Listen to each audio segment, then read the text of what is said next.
La cité des Athéniens, 5e siècle avant Jésus-Christ. Athènes et les Athéniens. Alors Athènes, bien sûr, est une cité grecque. La cité d'Athènes s'étend sur presque toute la région de l'Attique. Elle comprend la ville d'Athènes, un grand port, le Pirée, et la campagne avec ses habitations isolées et ses villages. Après les guerres médiques, la ville a été entourée de remparts. Elle est organisée autour d'une grande place, l'Agora, et d'une colline, l'Acropole, où se dressent les temples construits en l'honneur d'Athéna, la déesse protectrice de la cité.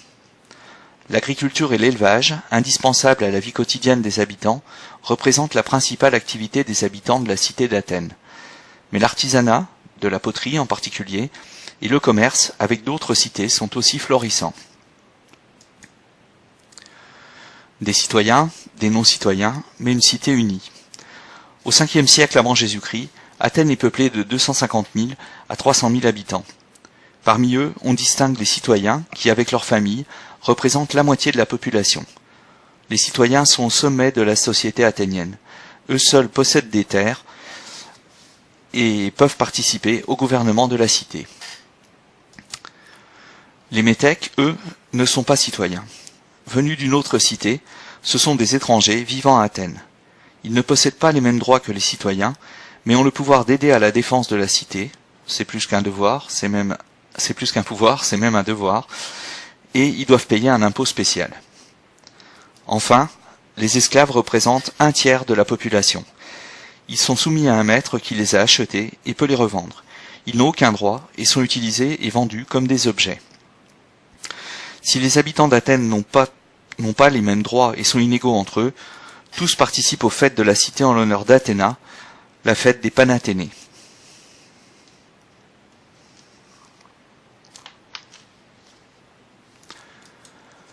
Deuxième partie, les citoyens et la démocratie, avec tout d'abord les droits et les devoirs du citoyen. Athènes étant une démocratie, être citoyen donne le droit de participer à la vie politique et au gouvernement de la cité. Pour être citoyen, il faut être un homme, né d'un père citoyen athénien et d'une mère athénienne. Il faut également avoir effectué un service militaire à l'âge de 18 ans. Les citoyens ont des devoirs.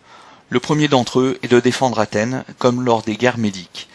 À Marathon, en 490 avant Jésus-Christ, ce sont les citoyens plutôt aisés pouvant s'équiper comme hoplites qui ont remporté la victoire face aux Perses.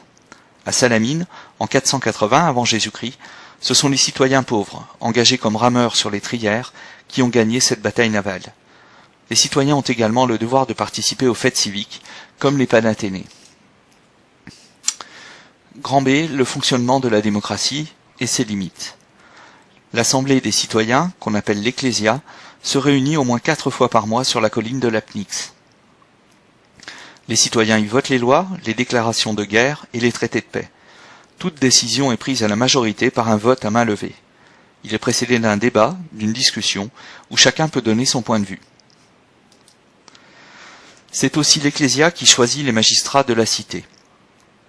Tous les ans, les citoyens tirent au sort les conseillers chargés de préparer les lois et les juges qui rendent la justice au tribunal du peuple. Ils élisent les stratèges qui dirigent au quotidien la cité, commandent l'armée et la flotte. Certains, comme Périclès, deviennent de grands personnages de la démocratie athénienne.